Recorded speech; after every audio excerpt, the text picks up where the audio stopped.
മണിയാശാന്റെ 1, 2, 3 പ്രസംഗം നാം മറന്നു കാണില്ല. വീണ്ടും ഇതാ അത്തരമൊരു പ്രസംഗം മണിയാശാൻ തന്നെ നടത്തിയിരിക്കുകയാണ്. CPM ശാന്തൻപാറ ഏരിയ സമ്മേളനത്തിലാണ് ആവേശത്തോടെ അടിച്ചാൽ തിരിച്ചടിക്കണമെന്നും എതിരാളികളെ അക്രമത്തിലൂടെ കീഴടക്കണമെന്നും മുൻ മന്ത്രി കൂടിയായ മണിയാശാൻ പറഞ്ഞു വെക്കുന്നത്. വിശദീകരിക്കേണ്ട കാര്യമില്ല. അടിച്ചാൽ തിരിച്ചടിച്ചില്ല, പ്രധാനം നിൽക്കത്തില്ല.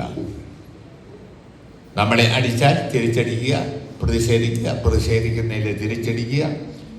പ്രതിഷേധിക്കുന്ന എന്തിനാണ്? ആളുകളെ നമ്മുടെ കൂടെ നിർത്താനാണ്. തിരിച്ചടിക്കുക, ആ ചെയ്തത് നന്നായി എന്ന ആളുകളെ കൊണ്ട് പറയിപ്പിക്കണം. അടിച്ചാൽ തിരിച്ചടിച്ചില്ലേ ഉണ്ടല്ലോ, തല്ലുകൊള്ളാൻ തന്നെ ആരെങ്കിലും അടിച്ചാൽ തിരിച്ചടിക്കുക തന്നെ ചെയ്യണം. തമാശല്ല.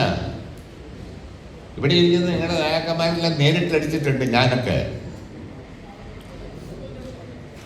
അടിച്ചിട്ടുണ്ട്. മരിച്ചുപോയ നമ്മുടെ സഹാക്കൾ വലിയുണ്ട്.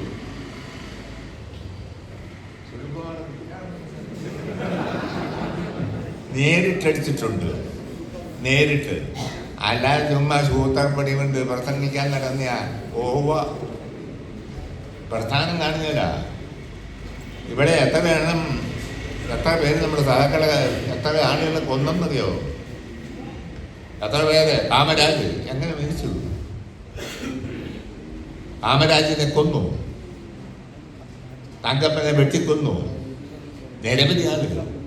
അയ്യപ്പദാസ്, പാപ്പമ്മാട് ഭസൻറാവുത്തർ, അത് വെടിവെച്ച് കൊന്നു വനവർഗം. അതിനെല്ലാം നേരിട്ട് ഞങ്ങൾ തമാശല്ല.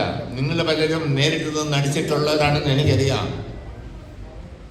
അല്ലെങ്കിൽ എന്നോർത്തപ്പോൾ നാളെ മുതൽ ഇറങ്ങി കവലയിൽ ഇറങ്ങി സംഘർഷം ഉണ്ടെങ്കിൽ നമ്മുടെ കൂടെ എടുത്തത് നിൽക്കുകയല്ല.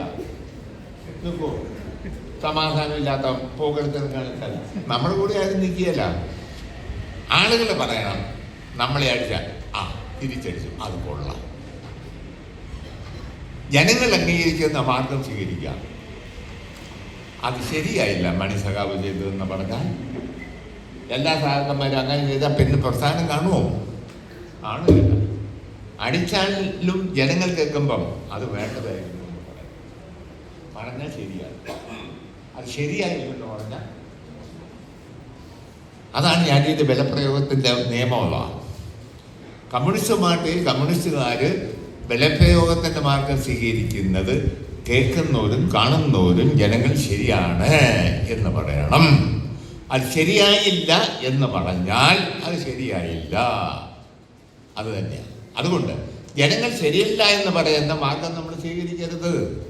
ജനങ്ങൾ ശരിയെന്ന് പറയുന്ന മാർഗം നമ്മൾ സ്വീകരിക്കണം. അതേ നമ്മൾക്ക് പാടുള്ളൂ. അല്ലേ നമ്മൾ ജനങ്ങൾക്കിടയിൽ ഒറ്റപ്പെടും, പ്രസ്ഥാനം ദുർബലപ്പെടും. നമ്മുടെ കൂടെ നിൽക്കുന്ന ജനങ്ങൾ മറ്റു വഴികളിൽ നമ്മളിൽ നിന്ന് പിരിയും. ആ കാര്യത്തിൽ യാതൊരു സംശയവുമില്ല.